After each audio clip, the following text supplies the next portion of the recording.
मुझे छोटी बीबी साहिबा पर बहुत तरस आता है। वो बेचारी तो पिसती चली जा रही हैं। बेगम साहिबा, एक शौहर ही तो होता है जिसके आसरे पर बीवी अपनी पूरी जिंदगी ससुराल में गुजार देती है। इसमें सलमान का कोई कसूर नहीं है। ये महरीन है जिसने उसका दिमाग अपनी मुट्ठी में किया हुआ है। अफसोस की बात तो यह है कि मैं कुछ कर भी नहीं सकती। आपके बंधे हाथों को मुझसे बेहतर कौन जान सकता है बेगम साहिबा। और मैं ये भी जानती हूँ, बड़ी बीबी साहिबा अपनी जहनी बीमारी का फायदा उठाती हैं। यही तो मजबूरी है, वरना जिस दिन मैंने सच बोल दिया वो दिन शायद महरीन की जिंदगी का आखिरी दिन हो। और यह सच उसके लिए आखिरी सदमा। मैं आपका दर्द समझ सकती हूँ बेगम साहिबा। आप तो वो माँ है जो अपने बेटे को भी अपना बेटा नहीं कह सकती। वसाई आहिस्ता बोलो, आहिस्ता बोलो, वरना वरना इतने सालों की खामोशी तूफान बनकर आएगी और सब कुछ बहा के ले जाएगी। मुझे माफ कर दें जी। नहीं, आइंदा इस बात को अपनी जबान पे मत लेकर आना।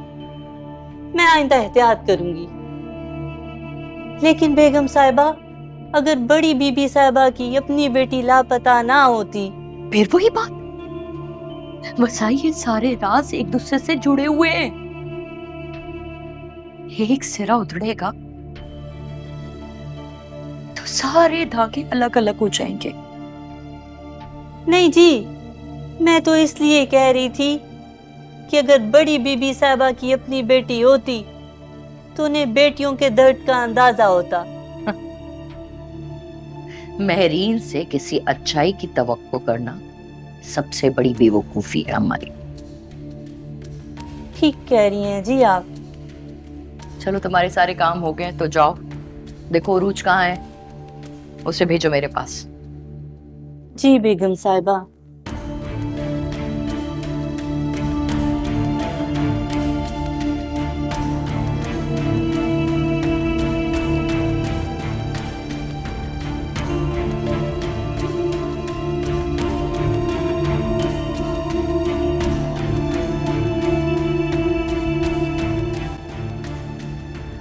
कोई बदगुमानी नहीं हुई मुझे। सब बातों को मैंने खुद नोट किया है। कौन सी बातों को नोट किया है? Could you please explain? यही बात तो मैं अरूज से पूछ रहा था कि क्या तुम अपना रिश्ता ईमान से एक्सप्लेन कर सकती हो, लेकिन उसने कोई जवाब नहीं दिया।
गया मास्टर अरे साहब? वो शैतान मोबाइल लेके भाग गई, पकड़ो उसे।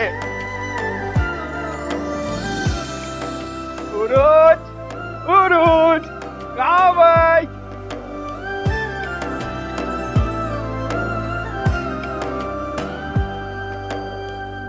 उरुज, बेटा सामने आ जाओ वरना बाबा नाराज हो जाएंगे। मैं आ गई।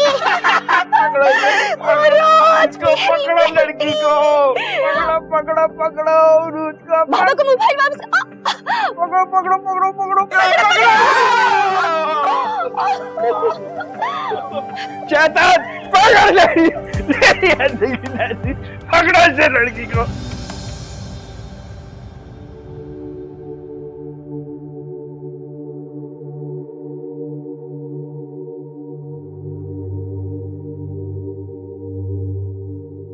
आज फिर तुमने माजी की यादों को दिल का रोग बना लिया।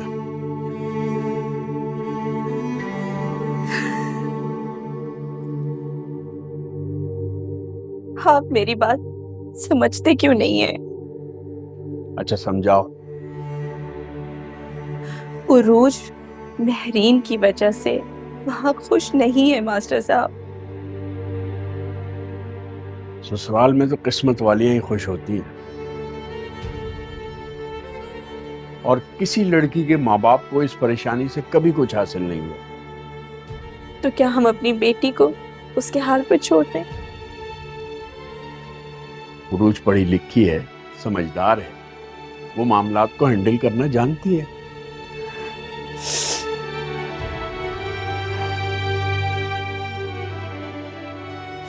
तो क्या हैंडल करना जरूरी है? क्या कुछ ऐसा नहीं हो सकता कि मामला खुद सीधे हो जाए,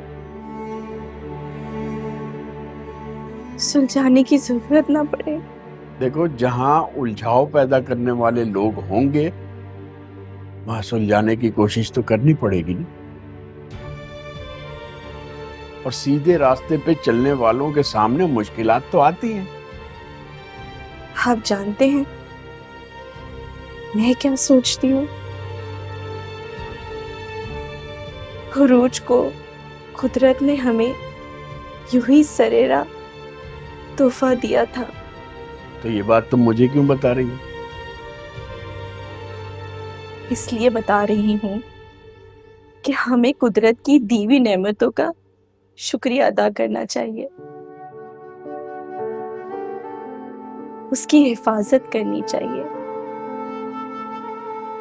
और हम अपनी उरूज की हिफाजत नहीं कर पा रहे मास्टर साहब। तुम हौसला रखो, ये नेमत अब जिसके हिस्से में आई है वही सलमान उसकी हिफाजत करेगा।